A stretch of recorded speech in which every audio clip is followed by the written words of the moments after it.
जेठानी के तवे पर देवरानी की रोटियां।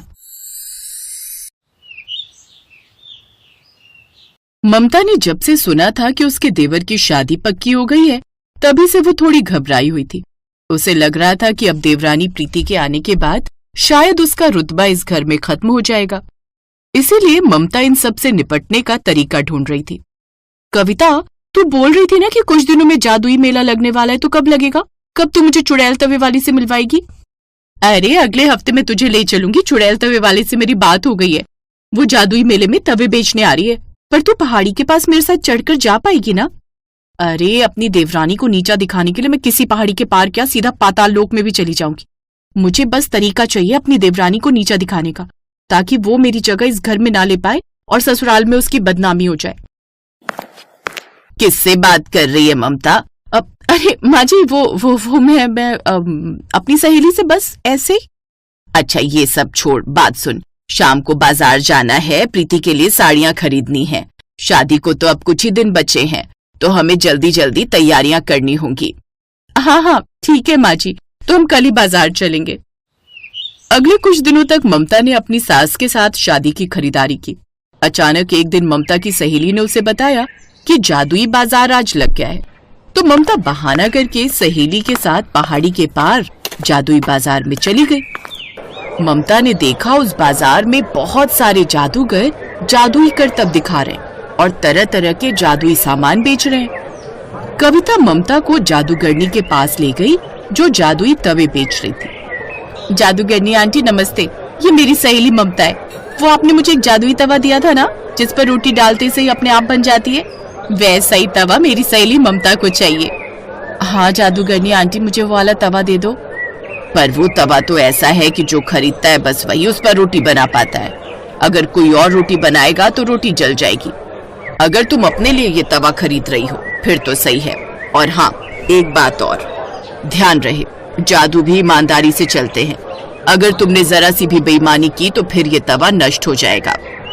हाँ जादूगरनी आंटी, ये मैं अपने लिए खरीद रही हूँ। मेरे से रोटियां अच्छी नहीं बनती तो मैंने सोचा जादुई तवे पर रोटियां बना लिया करूंगी। ममता ने जादूगरनी से झूठ बोला। जादूगरनी समझ गई कि ममता झूठ बोल रही है, पर वो कुछ नहीं बोली। उसने चुपचाप तवा ममता को दे दिया और तवा लेकर ममता खुशी खुशी घर आ गई। अब ममता रोजाना इस नए तवे पर रोटियां बनाने में लगी हुई थी। तवा जादुई था, इसलिए रोटियां बहुत बढ़िया बनती थी। ममता, ये नया तवा कब खरीद कर लाई और पुराना तवा कहाँ गया? माँ जी, पुराना तवा बहुत खराब हो रहा था। मैंने सोचा जब नई देवरानी घर में आ रही है तो क्यों ना नया तवा भी घर में आ जाए। मैंने ठीक किया ना? ममता बहू, मुझे ये देखकर बहुत खुशी हो रही है कि तुम अपनी देवरानी के लिए अपने मन में कितना प्रेम रखती हो। तुम्हें कितनी फिक्र है। अभी तो प्रीति इस घर में आई भी नहीं और तुमने उसकी सुख सुविधाओं का पूरा ख्याल रखना शुरू कर दिया है। जीती रहो बहू। बस मैं तो यही चाहती हूँ कि तुम्हारे और तुम्हारी देवरानी प्रीति के बीच हमेशा प्यार बना रहे। और फिर कुछ दिनों बाद प्रीति घर में छोटी बहू बनकर आ गई। माँ जी, मैं तो अपने साथ सारे बर्तन लेकर आई थी। इसमें से अगर रसोई में कुछ चाहिए तो मैं निकाल लेती हूँ, जैसे चकला, बेलन, तवा। अरे बहू, इसमें पूछना क्या है, तुम्हारा अपना घर है। तुम जैसा चाहे जो चाहे सामान रसोई में बदल सकती हो। मैंने आज तक ममता को कभी नहीं टोका। उसका जो मन होता है वो वही करती है। तुम्हें अगर लगता है कि कुछ बदलने की जरूरत है तो तुम बदल सकती हो, या फिर अपना सामान भी इस्तेमाल कर सकती हो। ठीक है माँ जी, तो फिर मैं ये चकला, बेलन, तवा ले जाती हूँ। अब क्या करूँ? प्रीति तो अपना तवा ले आई, मुझे इसे रोकना होगा। ममता भाभी, वो मैं नया तवा और चकला रसोई में रख दूं?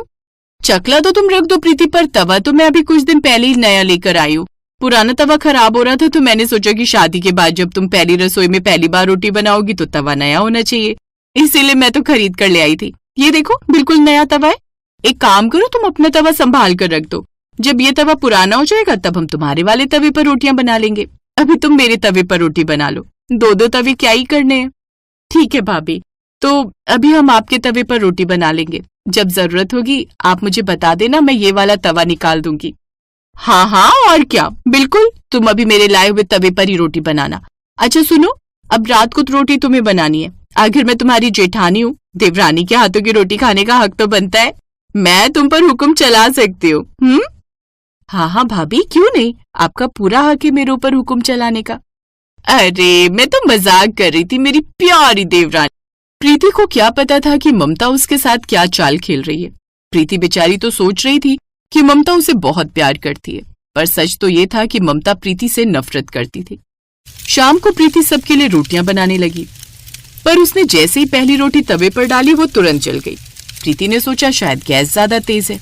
उसने आंच धीमी की और तीसरी रोटी डाली, पर वो भी जल गई। एक के बाद एक सारी रोटियां जल रही थी।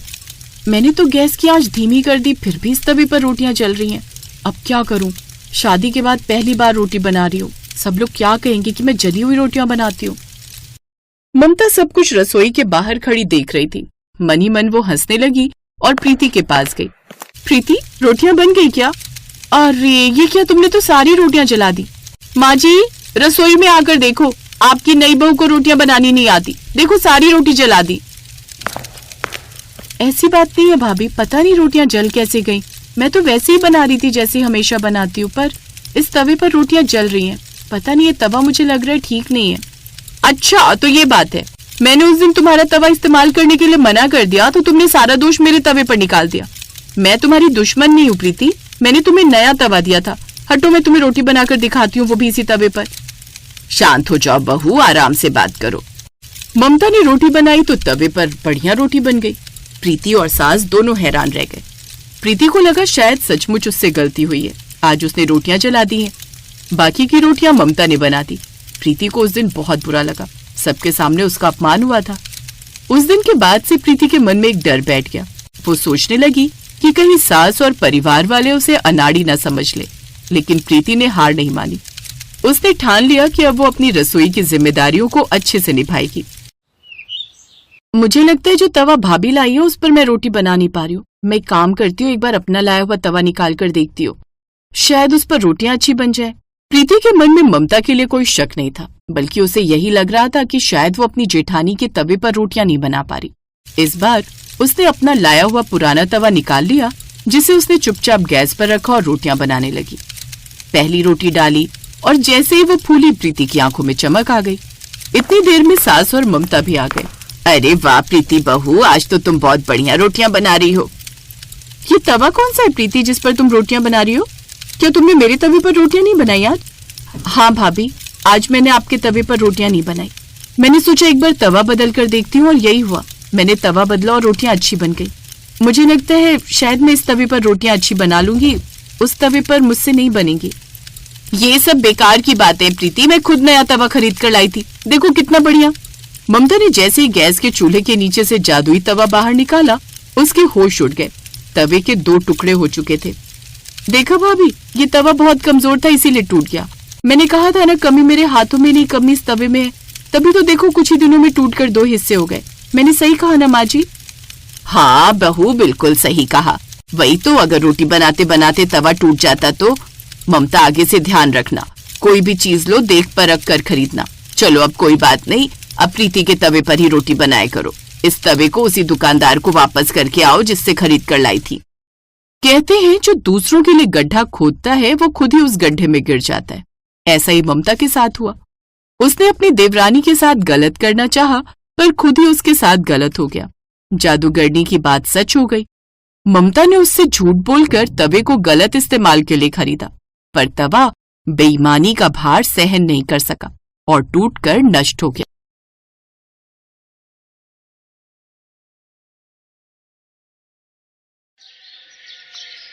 और फिर पता है क्या हुआ?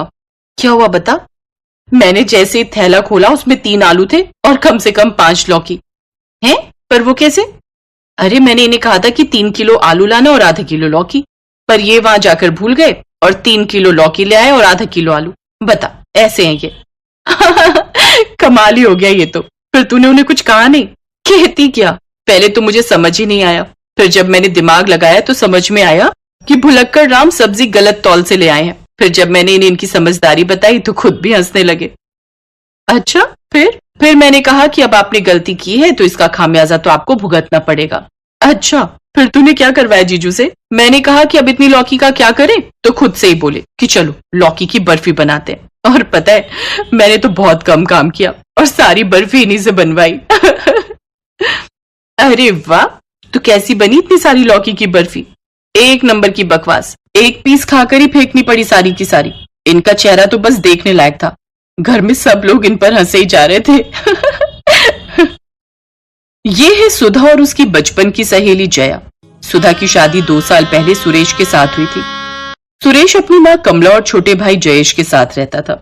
कई दिन बाद जब सुधा अपने माता पिता से मिलने अपने मायके आई तो उसके आने की खबर मिलते ही उसकी बचपन की सहेली जया भी उससे मिलने चली आई, जो उसी के मोहल्ले में रहती थी। दोनों बचपन की सहेलियां थी और एक दूसरे पर जान छिड़कती थी। उस दिन दोनों ने ढेर सारी बातें की और फिर जब जया अपने घर जाने लगी, अच्छा अब मैं चलती हूँ, 2 घंटे हो गए यार बात करते करते, बिल्कुल पता ही नहीं चला। चल अब तू भी आराम कर। अरे यार शिट, क्या हुआ? देख तुझसे बतियाने में तुझे तेरा गिफ्ट देना तो भूल ही गई। है मेरा गिफ्ट? पर किस खुशी में? अरे कुछ नहीं, मैंने जब सुरेश को तेरे बारे में बताया तो उन्होंने मुझसे कहा कि मैं तेरे लिए कोई गिफ्ट लेकर जाऊं, तो बस मैंने ले लिया। ये देखना कैसे हैं। वाह कितनी प्यारी इयररिंग्स है यार, कसम से अब ना मुझे तुझसे जलन हो रही है। जलन? पर क्यों? कितने प्यारे हस्बैंड मिले हैं तुझे यार, कितनी केयरिंग है। काश मेरी शादी उनसे हो गई होती। चल पगली, वैसे तेरे पास एक मौका है। हैं? क्या बोल रही है? अरे मैं अपने देवर जयेश की बात कर रही हूँ, वो बिल्कुल अपने भैया की कॉपी है और तेरे लिए एकदम परफेक्ट है। बोल बात चलाऊं क्या? चल पगली, ओके बाय। जया शर्माते हुए वहां से चली गई। सुधा 1 हफ्ते के लिए अपने मायके आई थी और जया उससे रोज मिलने आती थी। और फिर जब सुधा के ससुराल वापस जाने का वक्त आया तब, क्या यार अब तू चली जाएगी? कितना मजा आया ना 6 दिन। हाँ यार तेरे साथ 6 दिन कैसे बीते पता ही नहीं चला। साथ में शॉपिंग करना, गोलगप्पे खाना, सच में बचपन की सारी यादें ताजा हो गई यार। मुझे तेरी बहुत याद आएगी। हाँ मुझे भी। अच्छा सुनना, तूने क्या सोचा फिर उस बारे में? किस बारे में? अरे पगली शादी तो करेगी ना कहीं, तो मेरे ही घर आ जाना, मिलकर खूब मस्ती किया करेंगे। हैं? तू सच में कह रही थी क्या उस दिन? और नहीं तो क्या, तुझे क्या लगा मजाक कर रही हूँ मैं? और क्या, देख मेरी तो अरेंज मैरिज हुई थी, इसलिए मैं तो सुरेश को जानती भी नहीं थी। पर मेरी किस्मत देख कि मुझे कितने केयरिंग और लविंग हस्बैंड मिले। और भरोसा रख जयेश भी वैसा ही है, और मैं गारंटी दे रही हूँ उसकी। और वैसे भी अगर तू मेरी देवरानी बनकर आएगी तो सोचना, फिर तो मजा ही आ जाएगा। रोज शॉपिंग और रोज गोलगप्पे, एक बार सोच कर तो देख। पर कुछ नहीं। अरे मेरी देवरानी बन जाएगी तो जिंदगी भर साथ रहेंगे हम दोनों, एक घर में एक छत के नीचे। प्लीज हाँ बोल देना यार। अच्छा ठीक है बाबा, पर बात किससे करूं, कैसे करूं, मतलब कि अरे उस सब के लिए मैं हूं ना, तू बिल्कुल चिंता मत कर। इतना कहते ही सुधा ने खुशी में जया को जोर से गले लगा लिया। दोनों सहेलियां बहुत खुश थीं। उधर सुधा ने अपने ससुराल जाते ही अपनी सास कमला से जया के लिए बात की। पूरा परिवार जया के घर पहुंचा और जयेश को भी जया पसंद आ गई। चटमंगनी पटब्याह होते ही जया अब सुधा की देवरानी बनकर उसके घर आ गई। दोनों सहेलियों का ससुराल अब एक था। और फिर सुधा अब तो तू खुश है ना? ले आ गई मैं तेरी देवरानी बनकर। पहली बात तो ये है कि ये तेरा और तू कहना बंद कर मुझे, और दूसरी बात मैं तेरी जेठानी हूँ, तो सबसे पहले तू पहले मेरे पैर छू। ये क्या कह रही है सुधा? क्या हो गया तुझे? समझ नहीं आता? पैर छू मेरे। सुधा के ये बदले तेवर देखकर जया हैरान रह गई थी, मगर वो मजबूर थी क्योंकि वो देवरानी थी और सुधा उसकी जेठानी। ऐसे में बेचारी जया आंखों में आंसू लेकर सुधा के पैर छूने के लिए जैसे ही झुकी तो सुधा ने फौरन उसके कंधे पकड़ लिए। ओए पगली, मजे ले रही थी तेरे। तू ना रुक जरा, अभी बताती हूँ जेठानी की बच्ची। सुधा ने जया के साथ ऐसा मजाक किया था कि एक बार को तो जया भी घबरा गई थी। फिर गुस्से में वो सुधा को मारने दौड़ी। उधर सुधा भी पूरे घर में भाग रही थी। जया ने सुधा को पकड़ लिया और फिर दोनों खुशी में जोर से गले लग गई, क्योंकि वो जानती थी कि अब वो जिंदगी भर साथ रहने वाली थी। अब तो वो दोनों हर वक्त साथ रहती, साथ काम करती और घंटों बातें किया करती। लेकिन फिर कुछ दिनों के बाद घर की डोरबेल बजी, जो इन दोनों सहेलियों के लिए किसी खतरे की घंटी से कम नहीं थी। कौन है? सुधा देखना जरा। मैं हूँ माँ। घर के मेन गेट पर नंदिनी खड़ी थी, जो सुरेश और जयेश की बड़ी बहन थी, और वो अपने साथ एक बड़ा सूटकेस लेकर आई थी। उसकी आंखों में गुस्सा साफ दिखाई दे रहा था। और फिर अरे नंदिनी, ऐसे अचानक? अब दामाद जी कहाँ हैं? वो नहीं आए और नहीं आएंगे। मैं घर वापस आ गई हूँ माँ। इतना कहते ही नंदिनी अपनी माँ कमला के गले लगकर जोर जोर से रोने लगी। उसने एक सांस में अपनी माँ को सारी बात बता दी। तू चिंता मत कर, जब तक तू चाहे यहीं रह। कमला की बात सुनकर जया और सुधा एक दूसरे की शक्ल देखने लगी। शाम को रसोई में, ए सुधा सुनना, ये नंदिनी दीदी क्यों आई है? यार मुझे नहीं पता। अच्छा वैसे स्वभाव कैसा है इनका? ठीक ही है पर ज्यादा बात नहीं करती हैं। उनकी शादी पहले हो गई थी तो मैं भी ज्यादा जानती नहीं उनके बारे में। यार मुझे चिंता हो रही है। किस बात की? अरे यार अभी तक तो हम लोग खूब मस्ती करते थे, मम्मी जी को भी कोई दिक्कत नहीं थी, पर नंदिनी दीदी मुझे थोड़ी खूंखार टाइप लग रही है। चल पगली ये सब मत सोच और अपना काम कर। जया का डर सही था। नंदिनी को ज्यादा हंसी मजाक पसंद नहीं था और इसीलिए अब नंदिनी की वजह से सुधा और जया भी घर में शांत ही रहने लगे। फिर एक दिन खाने पर, अरे जया दाल तुमने बनाई है ना? हाँ जी मम्मी मैंने बनाई है। एक बार चेक कर तो देख कितना तेज नमक है। मस्ती अपनी जगह है पर काम को लेकर थोड़ा गंभीर भी रहा करो बेटा। जी मम्मी जी। कमला गुस्से में खाने की मेज से उठकर चली गई। उसके बाद नंदिनी भी खाना छोड़कर चली गई और ये देखकर जया और सुधा घबरा गए। अरे यार सुधा तू देख नहीं सकती थी क्या? मैंने कहा था कि दाल में नमक डाल दे, ये थोड़ी ही कहा था कि उसमें नमक भर ही दे। फालतू में डांट पड़वा दी मम्मी जी से। तेरी कसम यार मैंने ठीक ही डाला था पर पता नहीं कैसे नमक इतना तेज हो गया। तू रहने दे यार, बस एक काम दिया था तुझे। इतना कहकर जया गुस्से में वहां से चली गई। बाद में सुधा ने उसे मनाने की बहुत कोशिश की लेकिन जया नहीं मानी। फिर कुछ दिनों के बाद, जया सुन ना क्या कर रही है?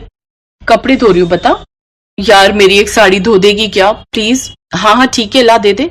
जया ने गुस्से में सुधा से उसकी साड़ी ले ली। उधर कपड़े धोकर जया छत पर गई और सारे कपड़े सूखने के लिए डाल दिए। थोड़ी देर बाद सुधा अपनी साड़ी लेने छत पर गई तो उसने देखा कि उसकी साड़ी पहले से भी ज्यादा गंदी थी और छत के कोने में जमीन पर पड़ी थी।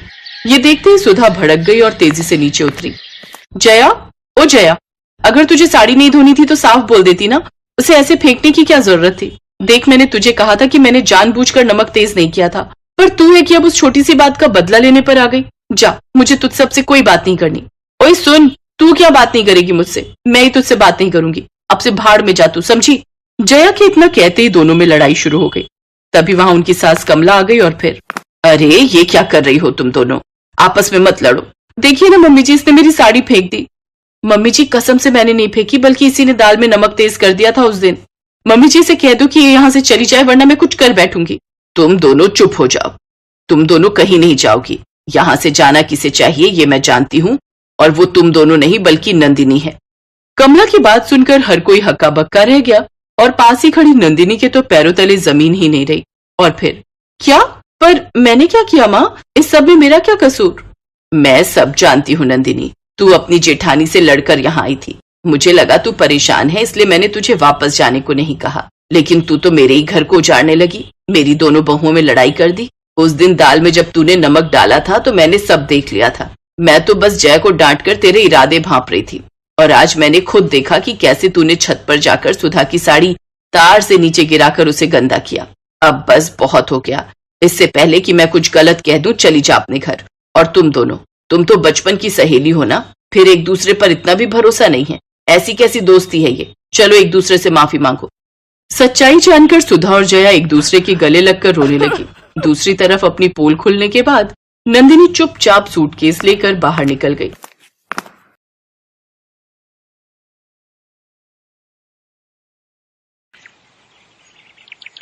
आशा देवी की बड़ी बहू शर्मिला स्वभाव की बहुत सीधी सादी थी, जबकि छोटी बहू रजनी उतनी ही चुस्त और चालाक थी, या यूं कहो कि एक नंबर की 420 थी रजनी।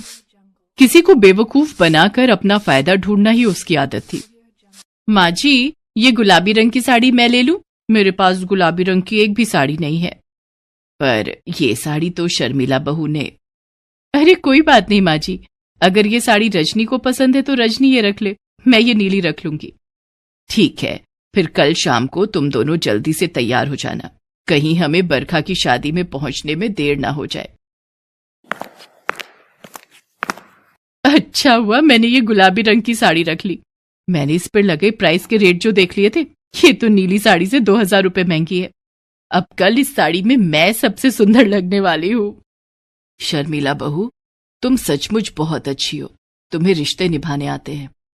तुम अपने मधुर व्यवहार से किसी को भी अपना बना सकती हो, बस देखने वाले का नजरिया होना चाहिए। मैं जानती हूँ तुमने अपने लिए गुलाबी साड़ी पसंद की थी, पर तुमने रजनी का दिल रखने के लिए उसे वो साड़ी दे दी। अक्सर ऐसा ही होता था। रजनी हमेशा पहले ही चीजों का चुनाव कर लेती थी।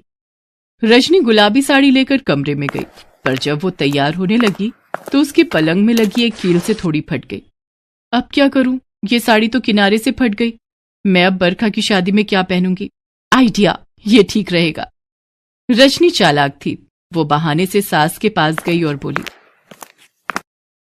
माँ जी ये देखिए, ये साड़ी किनारे से फटी हुई है। लगता है शर्मिला भाभी किसी सस्ती दुकान से ये साड़ियां खरीद कर लाई हैं। कितने मन से मैं ये गुलाबी साड़ी पहनकर तैयार हो रही थी, अब ये फटी हुई साड़ी पहनकर थोड़ी न जाऊंगी। कुछ भी कहो शर्मिला भाभी, आप बहुत चालाक हो। आपने जानबूझकर मुझे हल्की साड़ी दे दी। नहीं, ऐसी बात नहीं है रजनी, मैं देख कर लाई थी। अगर तुम कहो तो मैं दुकानदार को एक बार ये साड़ी दिखा देती हूँ। अभी तो हमें शाम को जाना है, मैं बदल कर ले आऊंगी। नहीं नहीं, उसकी कोई जरूरत नहीं है, मैं कोई और पहन लूंगी। आप ही पहनो नई साड़ी। एक काम करो रजनी, तुम नीली वाली साड़ी पहन लो। मेरे पास एक और साड़ी रखी है, मैं वो पहन लूंगी। पर शर्मिला बहू, ठीक है दे दो मुझे, वो साड़ी इतनी पसंद नहीं थी, मजबूरी है इसलिए पहन रही हूँ। रजनी चालाकी से वो गुलाबी फटी हुई साड़ी शर्मिला को दे देती है और शादी में जाने के लिए नई नीली साड़ी पहन लेती है। अगले दिन शर्मिला वो फटी हुई साड़ी दुकानदार को देने आती है। बहन जी, आप हमारे पुराने ग्राहक हो, इसलिए मैं ये साड़ी बदल कर दूसरी दे रहा हूँ।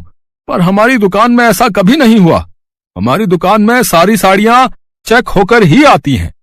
मैंने भी आपको चेक करवा कर ही दी थी, पर हो सकता है कहीं देखना रह गया हो। ये इसका दूसरा पीस आप ले जाओ। शुक्रिया भाई साहब। शर्मिला साड़ी लेकर घर पहुंचती है। बदल दी दुकानदार ने? बदलता भी क्यों नहीं, गलती भी तो उसी की थी, फटी हुई जो पकड़ा दी थी। लाओ मैं इसे अलमारी में रख देती हूँ। देखो कैसे छीन कर ले गई, बिल्कुल शर्म नहीं है इसमें। अब ये नीली साड़ी इसकी हो गई, तू कब तक सीधी बनी रहेगी बहू। शर्मिला चुपचाप वहां से चली जाती है, पर आशा देवी अच्छे से जानती थी कि रजनी ने चालाकी से दोनों साड़ियां ले ली। ऐसे ही एक दिन रजनी की सहेली उससे मिलने आई। सुमन, कितने दिनों बाद तुझसे मिलना हुआ। शादी के बाद तो तू मेरठ में सेटल हो गई थी ना? हाँ हो तो गई थी, पर हस्बैंड की जॉब कैलिफोर्निया में लग गई है, तो हम विदेश जा रहे हैं। वैसे आऊंगी आफ्टर 6 मंथ्स, मेरा आना होगा। अभी वहां कुछ सेट कर ले, फिर सब कुछ यहाँ से समेट कर एक बार परमानेंट शिफ्ट हो जाएंगे। अच्छा रजनी, मुझे तेरे से एक काम था। हाँ बोल। मेरा दिल्ली में कोई भी नहीं है, तो मैं सोच रही थी कि मेरे पास बहुत सारा गोल्ड है, तो अभी तो मैं कैलिफोर्निया नहीं ले जा सकती। मुझे इसे बेचना है और हमारी कल की फ्लाइट है। मेरे पास इतना समय नहीं है कि मैं आज के आज में सारा गोल्ड अपना बेच सकूं, इसलिए तू मेरा गोल्ड अपने पास संभाल कर रख ले। तकरीबन 5 लाख का गोल्ड है। ये सारे जेवर तू संभाल कर रख ले, मैं 6 महीने बाद वापस आऊंगी तो ये जेवर बेच दूंगी। ठीक है, कोई बात नहीं, तू मेरे पास रख दे, मैं संभाल कर रख दूंगी, तू बेफिक्र होकर जा। सुमन अपना सारा जेवर रजनी को दे जाती है। रजनी बहू, ऐसे किसी की चीज यूं इस तरह अपने घर में रखना ठीक बात नहीं है। तुमने एक बार सोने की परख भी नहीं की कि वो कितने का है, कितने का नहीं है। मुझे ये सब कुछ ठीक नहीं लगा।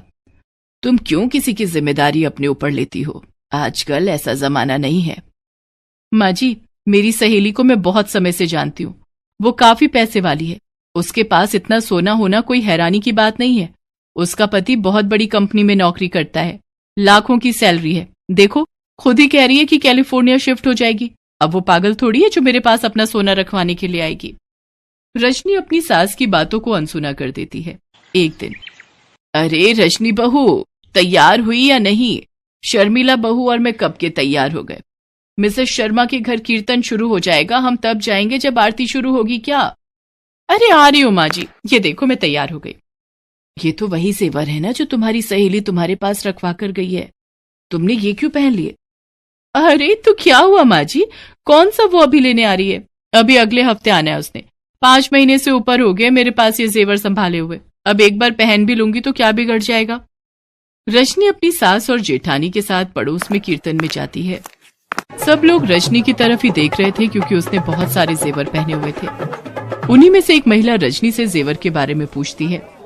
अरे वाह रजनी, जेवर तो तूने बड़े अच्छे पहने हैं, असली सोने के हैं क्या? तो और क्या, कोई आर्टिफिशियल थोड़ी पहनूंगी, असली सोने के हैं, नए बनवाए हैं मैंने। अगर आप बुरा ना माने तो एक बात कहूँ, ये जेवर सोने की नहीं है, ये तो आर्टिफिशियल ज्वेलरी है। जरूर आपको किसी सुनार ने लूट लिया। ये कैसी बातें कर रही हैं आप मेरे सोने के जेवर को आर्टिफिशियल ज्वेलरी बता रही हैं? मैं एक सुनारिन हूँ, बचपन से सोने में खेली हूँ, मुझे अच्छी खासी सोने की परख है। मैं देखते ही पहचान जाती हूँ कि सोना है या पीतल। काफी देर तक रजनी उस महिला से बहस करती रही और आखिर वो एक सुनार के पास पहुंची, पर सुनार ने भी जेवर नकली होने का दावा किया। सुनार की बातें सुनकर रजनी घबरा जाती है। उसकी सास और शर्मिला भी परेशान हो जाती है। रजनी सुमन को फोन पर सारी बात बताती है। उसकी बातों को सुनकर सुमन इंडिया लौटती है। मुझे कुछ नहीं पता रजनी, मैंने तुम्हें असली जेवर दिए थे। ये वो जेवर है ही नहीं जो मैंने तुम्हें दिए थे। ये तो तुम आर्टिफिशियल जेवर मुझे दिखा रही हो। मेरे जेवर दूसरे थे, तुमने मेरे साथ धोखेबाजी की है। तुम कैसी बातें कर रही हो सुमन? तुम यही जेवर तो मुझे पकड़ा कर गई थी। मैं भला जेवर क्यों बदलूंगी? अरे मैं तुम्हें कॉलेज के जमाने से जानती हूँ। तुम जैसी 420 औरत पूरी दुनिया में नहीं मिल सकती। तुमने अपनी चालाकी यहाँ भी नहीं छोड़ी। चुपचाप मेरे जेवर मुझे वापस करो या फिर 5 लाख रुपए मुझे दो।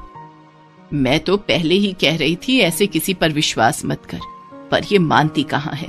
अब अपने दोनों बेटों को बुलाऊं दुकान से, वही इसका हल निकालेंगे, वरना पुलिस हमारे घर में आते देर नहीं लगेगी। तभी काफी देर से चुप खड़ी शर्मिला कमरे में से अपना मोबाइल फोन लेकर आती है। सुमन, बहुत हो गया तुम्हारा नाटक। तुमने मेरी देवरानी की बहुत बेइज्जती कर ली। मेरी देवरानी लाखों में एक है और तुम्हारी मक्कारी का सबूत मेरे पास मेरे मोबाइल में कैद है। उस दिन जब तुम रजनी को जेवर दे रही थी, मैंने चुपचाप रजनी को बिना बताए तुम्हारा वीडियो बना लिया था और कुछ फोटो खींच ली थी। ये देखो, तुम यही जेवर रजनी को दे रही थी। इससे पहले कि मैं पुलिस को बुलाऊं, तुम चुपचाप यहां से चली जाओ, वरना धोखाधड़ी के इल्जाम में मैं तुम्हें गिरफ्तार भी करवा सकती हूँ।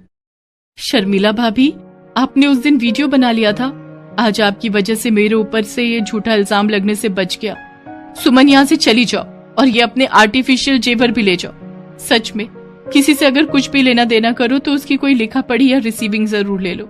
ये बात मैंने आज सीख ली है, भले ही कोई अपना दोस्त हो, रिश्तेदार हो या फिर पराया। सुमन डर जाती है और वहां से चुपचाप चली जाती है। शर्मिला बहू, मैं ये तो जानती थी कि तुम समझदार हो, पर इतनी दिमाग वाली हो ये मुझे आज पता चला। आप ठीक कह रही हो माँ जी, मैं अपने आप को बहुत चालाक समझती थी, पर हर चालाक व्यक्ति समझदार नहीं होता। कभी कभी इंसान का घमंड उसे मार देता है। सॉरी माँ जी, सॉरी शर्मिला भाभी। आज के बाद मैं कभी भी ऐसा कुछ नहीं करूंगी जिससे इस परिवार पर कोई आंच आए। रजनी आशा देवी और शर्मिला से माफी मांगती है। जब आशा देवी के दोनों बेटों को भी इस बारे में पता चलता है तो वो भी बहुत खुश होते हैं, क्योंकि शर्मिला ने इस बात को समझदारी से खुद ही सुलझा लिया। रजनी भी उस दिन से अपनी सास और जेठानी से मेल मिलाप से रहने लगी। हमारे गांव में सुंदर बोलकर एक कंजूस रहता है। वो एक ऑटो चलाकर जी रहा था। वो जब भी पेट्रोल के भाव बढ़ते थे वो दुखी होता था। वो शेयर ऑटो चलाकर लोगों को ऑटो में चढ़ाकर उनके स्टॉप पर उतारकर पैसे लेता था। पैसे के लालच में ज्यादा लोग को चढ़ाकर उतारता था। एक दिन वो फुल लोगों को ऑटो में चढ़ाकर जाते समय रोड के बाजू में 2 लोग खड़े थे, तो वहां पर रोककर, चढ़िए सर चढ़िए। ऑटो में जगह कहाँ है रे चढ़ने के लिए? ऑटो में जगह नहीं है तो क्या हुआ, दोनों तरफ लटक जाओ। बोले तो कुछ रुपया कम करता हूँ। ये ऑटो चला गया तो तुमको दूसरा ऑटो नहीं मिलेगा। तो वो लोग ठीक है बोलकर ऑटो पर लटकते हुए चढ़ जाते हैं। कुछ समय बाद एक पुलिस वाला उनको रोककर उस पर 1000 रुपए का फाइन लगाता है। सुंदर रोते हुए पैसे भरता है। एक दिन सुंदर पेट्रोल के भाव से डरकर अपने ऑटो को सोलर ऑटो में बदल देता है।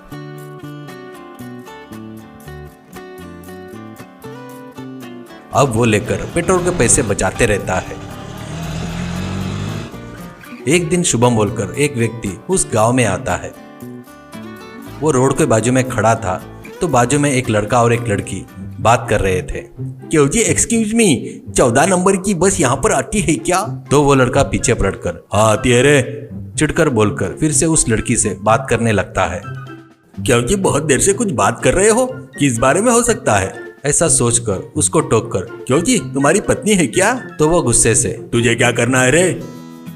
सारी। उतने में सुंदर का ऑटो वहां पर आकर रुकता है। सभी लोग उसमें चढ़ते हैं। क्यों जी, एक ऑटो में 7-8 लोग चढ़ा रहे हो? अरे ये शेयर ऑटो है रे, उसमें वैसे ही चढ़ते हैं। शेयर ऑटो क्या? शेयर ऑटो बोले तो क्या होता है? तो वो मन में, ये कमीना जब से परेशान कर रहा था, इसको अच्छे से सबक सिखाना होगा। ऐसा सोचकर शेयर ऑटो बोले तो एक ऑटो में 10 लोग चढ़ते हैं। पहले नंबर से चढ़ने वाले से लेकर 9वें नंबर तक चढ़ने वाले तक पूरे पैसे मिलकर आखिरी में 10वें नंबर चढ़ने वाले आपस में दोनों शेयर कर लेते हैं। वही शेयर ऑटो है। अरे बाबा कितना बढ़िया है ये। 9 जन के पास से आखिरी में 10वें नंबर वाला और ऑटो वाला शेयर कर लेते हैं क्या? वाह ये तो बहुत बढ़िया है।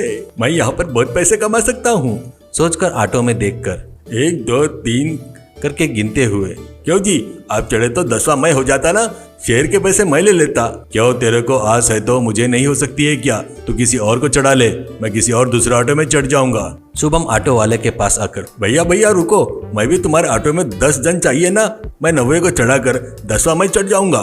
रास्ते में चढ़ा लेता रहे, तू पहले चढ़ जा। क्यों भैया मैं चढ़वाता ना। एक व्यक्ति जा रहा था तो उसको, कहाँ जा रहा है रे तू? ऐसा ही जा रहा हूँ। ऐसे ही जाकर क्या करेगा रे, पहले ऑटो में चढ़ कर उसको जबरदस्ती ऑटो में चढ़ाता है। भैया भैया 9वें को चढ़ाया, मैं 10वां हूँ याद रखना। ठीक है चढ़ जा। शुभम एक जन के गोदी में बैठता है तो वो छी करके चिल्लाती है, मेरे पत्नी के गोद में क्यों बैठा रे तू? अरे क्यों यार, शेयर ऑटो बोले तो थोड़ा एडजस्ट करना पड़ता है। कहकर ऑटो आगे बढ़ाता है।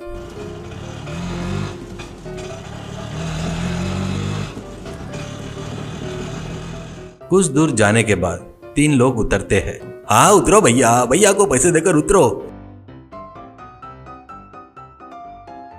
वो लोग जाने के बाद फिर से उसके गोद में बैठता है और थोड़ी दूर जाने के बाद फिर से ऑटो रुकती है।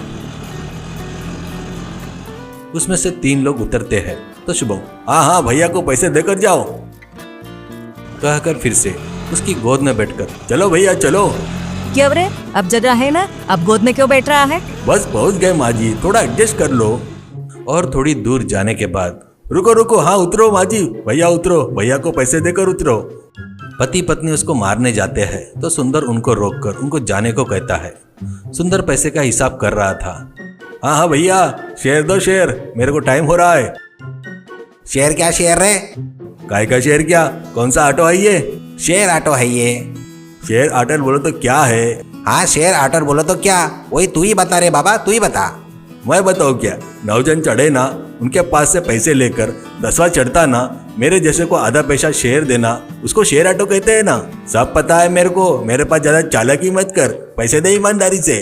अच्छा, घर वाले सब लोग बैंक में साइन मारकर कुत्ते के जैसे बैंक में चक्कर लगाकर लोन लेकर ये ऑटो चलाते हुए ये लोन भी बराबर नहीं भर पाने से दुखी हो रहा हो तो तुझे शेयर चाहिए क्या? चल रहे अंदर चल। अंदर क्या अंदर बोले तो? जा रहे अंदर। क्यों रे, ऐसे लॉकअप में डाले जैसा बोल रहा है, अंदर जा बोल रहा है। तो शुभम को ऑटो के अंदर ढकेल कर घुसे लगा रहा था। शुभम ऑटो के दूसरी तरफ से उतरकर जा रहा था तो सुंदर ऑटो में हाथ डालकर घुसे बुक्की मार रहा था। क्यों रे ऐसा कर रहा है, क्यों रे? ऑटो में मारते हुए अंदर में एक जन शेयर मांग रहा है। अरे यार मैंने ही मांगा, ऐसे बोलकर उसके जेब में से पैसे लेकर भाग गया। बस सुंदर चक्कर आकर गिर जाता है।